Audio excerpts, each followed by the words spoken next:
नमस्कार दोस्तों। Current affair की क्लास में आज भारत चीन संबंध के बारे में। ठीक है, तो सबसे पहले देखते हैं कि चर्चा में क्यों रहा। तो हाल ही में चीनी विदेश मंत्री वांग यी की नई दिल्ली यात्रा ने इस संबंध को पुनः परिभाषित करने का अवसर दिया है। यह यात्रा विशेष है क्योंकि अक्टूबर 2024 में सीमा से सैनिकों की वापसी पर सहमति बनने के बाद दोनों देशों के बीच पहला उच्च स्तरीय मंत्री स्तरीय संवाद है ये। ठीक है, तो इस वजह से ये चर्चा में आया, जिसमें भारत और चीन के संबंध के बारे में सब कुछ देखेंगे शुरू से लेकर अब तक का। ठीक है, तो ये आप पहले यहाँ पे मैप देख रहे हैं, तो ये LAC है।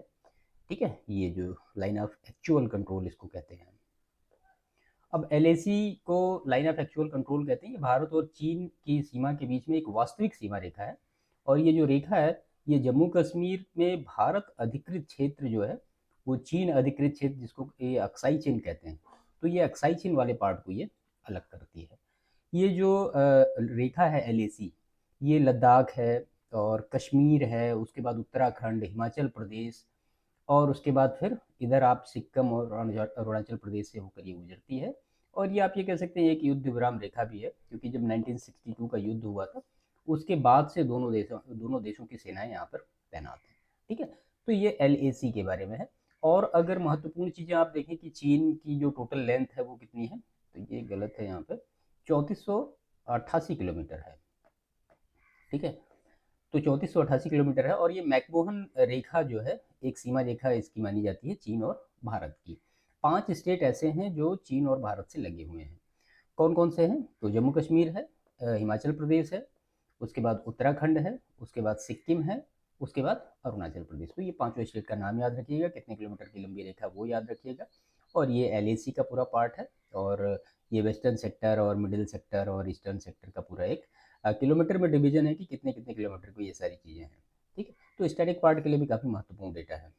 चलिए, तो महाबलीपुरम से गलवान तक उतार चढ़ाव का सफर। तो 2019 में महाबलीपुरम शिखर सम्मेलन में प्रधानमंत्री नरेंद्र मोदी और राष्ट्रपति सी जिनपिंग की मुलाकात ने द्विपक्षीय संबंधों में नई उम्मीद जगाई। लेकिन फिर 2020 में गलवान का टकराव हुआ, जिसमें लद्दाख में हिंसक झड़प ने दशकों के सबसे गंभीर सैन्य संकट को जन्म दिया, और 20 भारतीय और 4 चीनी सैनिक इसमें मारे गए।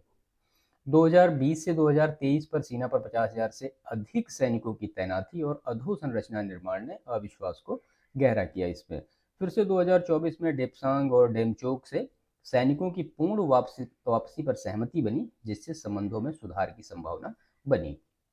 ठीक है, अब इसमें जो लेटेस्ट इनिशिएटिव वो क्या है, तो कजान बैठक हुआ अक्टूबर 2024 में, जिसमें मोदी और शी जिनपिंग ने संबंध सुधारने पर सहमति जताई। और वांग ई की यात्रा 2025 में अभी है, जिसमें प्रधानमंत्री मोदी से मुलाकात कर उन्होंने संबंधों में उतार चढ़ाव स्वीकारते हुए आपसी समझ पर बल दिया। ये जो यात्रा है प्रधानमंत्री मोदी की आगामी तियानजिन जो SCO शिखर सम्मेलन होने वाला है, यात्रा से पहले एक सकारात्मक संकेत मानी जा रही है। ठीक है, इसके बाद जो ड्यूल ट्रैक पॉलिसी क्या है, तो भारत और चीन ने यह तय किया है कि सीमा विवाद और अन्य सहयोगी मुद्दों को अलग अलग मार्ग पर आगे बढ़ाया जाएगा। ठीक है, और ये नीति पहली बार 1988 में राजीव गांधी की बीजिंग यात्रा के दौरान अपनाई गई थी, जिसे अब पुनर्जीवित किया जा रहा है। बॉर्डर मैनेजमेंट मैकेनिज्म क्या है, तो सीमा परिसीमन विशेषज्ञ समूह, जिसमें संभावित विकल्पों की पहचान करेगा ये। और सीमा प्रबंधन कार्य समूह क्या करेगा, शांति और स्थिरता पर अपना ध्यान केंद्रित करेगा। विस्तारित तंत्र क्या करेगा कि पश्चिमी क्षेत्र के अलावा पूर्वी और मध्य क्षेत्रों को भी शामिल इसमें किया जाएगा, और राजनीतिक दृष्टिकोण से निष्पक्ष, उचित और पारस्परिक समाधान की आवश्यकता पर यह सहमति है। इसी वजह से ये जो इनकी यात्रा विदेश मंत्री की यात्रा है, और उनके राजदूत ने भी कुछ सकारात्मक चीज़ें ही कही हैं जो भारत में है, चीन के राजदूत।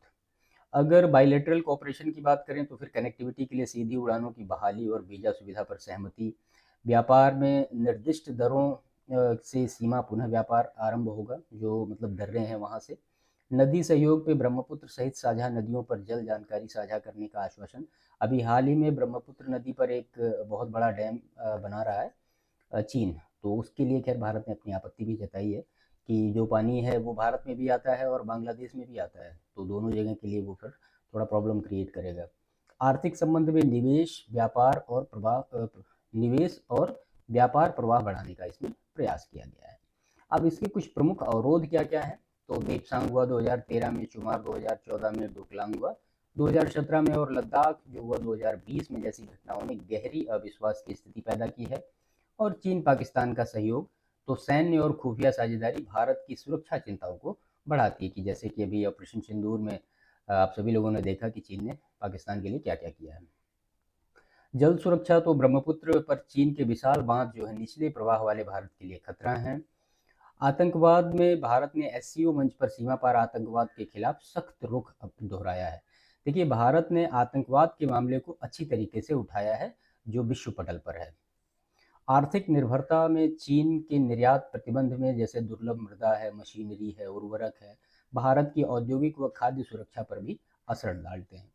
तो इसमें बहुत सारी चीज़ें हुई। इनके जो विदेश मंत्री हैं चीन के, वो आए हैं और उन्होंने जो इंडियन कंपनीज हैं उनको इनवाइट भी किया है कि वो चीन में आए और अपना सब कुछ वहाँ पे व्यापार शुरू करें, और उनको एक उचित माहौल दिया जाएगा, उनके साथ कोई भी भेदभाव नहीं किया जाएगा, ये सारी चीज़ें।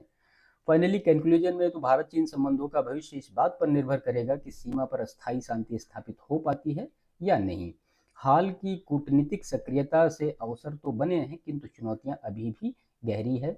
भारत को आवश्यकता है कि वह रणनीतिक धैर्य और संतुलित कूटनीति अपनाए, जिससे राष्ट्रीय सुरक्षा और आर्थिक हित दोनों सुरक्षित रह सके। तो भारत चीन संबंध के अभी हालिया जो 5 वर्षों का जो एक डिटेल रहा, वो हमने यहाँ पर देखा कि क्या क्या कैसे कैसे रहा, और अभी की ये जो न्यूज़ है वो चर्चा में क्यों आई। ठीक है, बाकी इंडिया चाइना जो बॉर्डर है उसके बारे में महत्वपूर्ण चीज़ें जो कि स्टैटिक पार्ट के लिए काफ़ी महत्वपूर्ण है, तो वो भी आपने यहाँ पे कंप्लीट करके पूरा देखा। ठीक है, चलिए इससे रिलेट करके एमसीक्यू देखते हैं। तो इसमें पहला एमसीक्यू है, हाल ही में भारत चीन संबंधों के संदर्भ में चीनी विदेश जो मंत्री हैं वांग यी की नई दिल्ली यात्रा विशेष क्यों मानी जा रही है? तो वो इसलिए विशेष मानी जा रही है कि सीमा से सैनिकों की पूर्ण वापसी के बाद पहली उच्च स्तरीय मंत्री स्तरीय ये वार्ता है, इसलिए ये महत्वपूर्ण है। तो अक्टूबर 2024 में डिप्सांग और डेमचोक से सैनिकों की वापसी पर सहमति बनी थी। इसके बाद वांग यी की यात्रा पहली उच्च स्तरीय बैठक थी जिसने द्विपक्षीय संबंधों में नए संवाद की शुरुआत की है। ऑप्शन बी यहाँ पे करेक्ट होगा। क्वेश्चन नंबर 2 है, दोहरी पथ नीति जिसे भारत और चीन ने हाल ही में पुनर्जीवित किया है मूल रूप से किस नेता की यात्रा से जुड़ी है? तो ये राजीव गांधी की यात्रा से जुड़ी 1988 से। दोहरी नीति का मतलब ये कि जो सीमा विवाद है वो अलग रखा जाएगा और जो व्यापार हमारे उनके बीच में हो रहा है वो अलग रखा, ये दोनों मतलब चीज़ें अलग अलग ट्रीट की जाएंगी, ऐसा। राजीव गांधी ने 1988 की बीजिंग यात्रा के दौरान यह नीति अपनाई गई थी, जिसके अंतर्गत सीमा विवाद और अन्य सहयोगी मुद्दों को समानांतर रूप से आगे बढ़ाने का प्रयास किया गया। तो ऑप्शन सी यहाँ पे करेक्ट होगा। निम्नलिखित में से कौन सा प्रस्ताव हाल ही में भारत चीन सीमा प्रबंधन तंत्र का हिस्सा नहीं है? तो सीमा परिसीमन के लिए विशेष समूह, सीमा प्रबंधन हेतु कार्य समूह, पश्चिमी मध्य और पूर्वी क्षेत्रों को शामिल करने वाला विस्तारित तंत्र, समुद्री सुरक्षा सहयोग हेतु संयुक्त नौसैनिक कार्यबल। तो यहाँ पे केवल ये चौथा नहीं होगा, बाकी तो तीनों है ही, हमने देखा है। ठीक है, 1 2 3 होगा, यहाँ पे चौथा नहीं होगा, तो हिस्सा नहीं है पूछा जा रहा है, ऑप्शन सी करेक्ट होगा। तो हालिया समझौतों में सीमा परिसीमन विशेषज्ञ समूह, सीमा प्रबंधन कार्य समूह और विस्तारित तंत्र शामिल हैं, परंतु संयुक्त नौसैनिक कार्यबल का कोई प्रस्ताव नहीं है।